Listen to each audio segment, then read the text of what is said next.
सभी कृष्ण भक्तों को हमारी तरफ से जय श्री कृष्ण।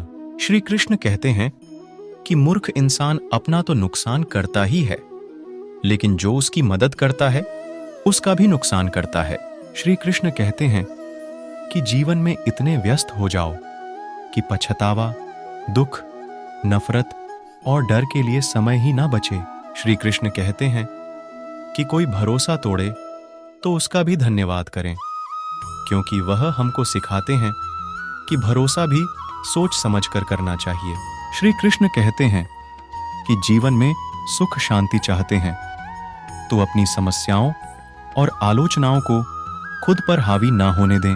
श्री कृष्ण कहते हैं कि जन्म से मिले रिश्ते तो प्रकृति की देन है, लेकिन खुद के बनाए रिश्ते आपकी पूंजी हैं, इन्हें संभाल कर रखिए। श्री कृष्ण कहते हैं कि किसी व्यक्ति के गुणों और दोषों का निर्धारण करने से पूर्व अपनी दृष्टि को निष्पक्ष और पारदर्शी बनाना आवश्यक होता है।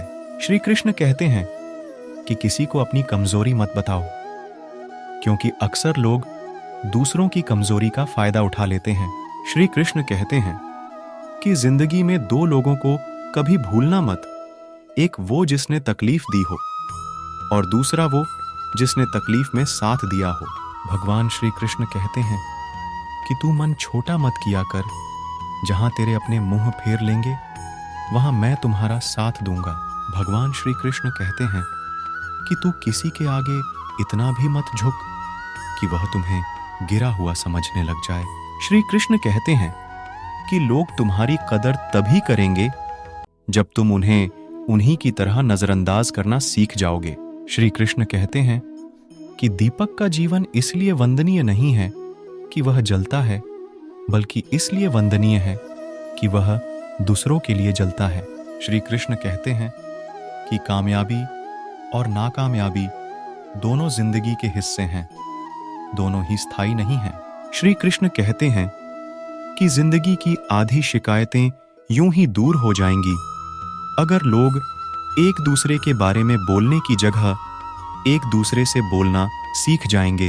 श्री कृष्ण कहते हैं कि विश्वास किसी पर इतना करो कि वह तुम्हारे साथ छल करते समय खुद को दोषी समझे, और प्रेम किसी से इतना करो कि उसके मन में सदैव तुम्हें खोने का डर रहे।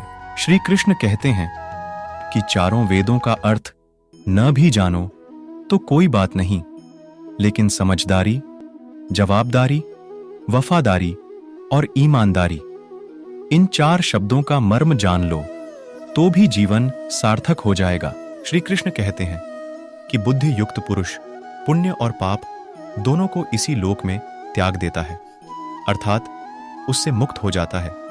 जिस काल में तेरी बुद्धि मोह रूपी दलदल को भली भांति पार कर जाएगी, उसी समय तू सुने हुए और सुनने में आने वाले इस लोक और परलोक संबंधी सभी भोगों से वैराग्य को प्राप्त हो जाएगा। श्री कृष्ण कहते हैं कि जिस काल में मनुष्य मन में स्थित संपूर्ण कामनाओं को भली भांति त्याग देता है और आत्मा से आत्मा में ही संतुष्ट रहता है, उस काल में वह स्थित प्रज्ञ कहा जाता है।